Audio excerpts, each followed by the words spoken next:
I'm trying to encourage my patients to eat healthy food. So, Okay.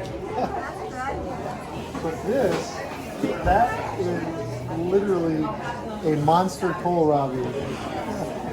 Like they kind of got away from it this year, but they're still good.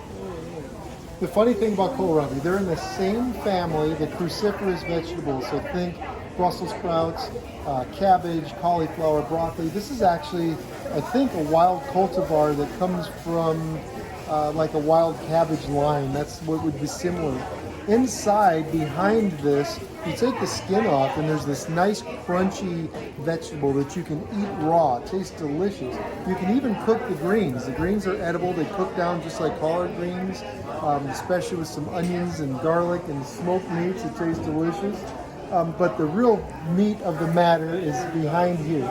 And with just a nice wash and a thin removal of the peel, slice it up into sticks and eat it with your favorite dip.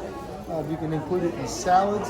Another thing when they get this big is if you slice it very thinly, like on a mandolin slicer, you can get these rounds and you can use them like a taco shell. You can put food and things inside there. So I'm going to go ahead and get this one because I just like the way it looks, but I love the way it tastes. So this is the end of the season for kohlrabi, correct? For us it is. Okay. We even make coleslaw with it. Absolutely. What do you put in your coleslaw? Just put my regular coleslaw dressing, a little bit of grated, a little bit of carrots in with it.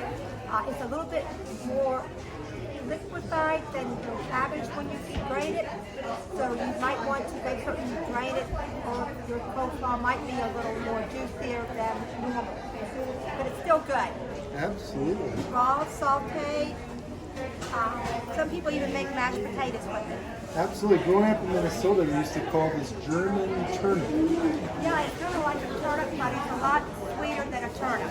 Yes. So it doesn't have the starch content of a potato, but when you peel it, cube it, and you boil it, you could mash it like a potato as a puree, with a little bit of cream and butter, but it won't hold the liquid like a potato will, so you use a little bit less liquid, but it does make a beautiful puree in your blender or even using a hand mixer.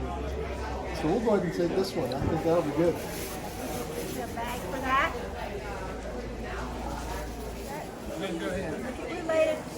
Located on White Church Road off of 560, which is about 7 miles from here. We have our spring crop is asparagus.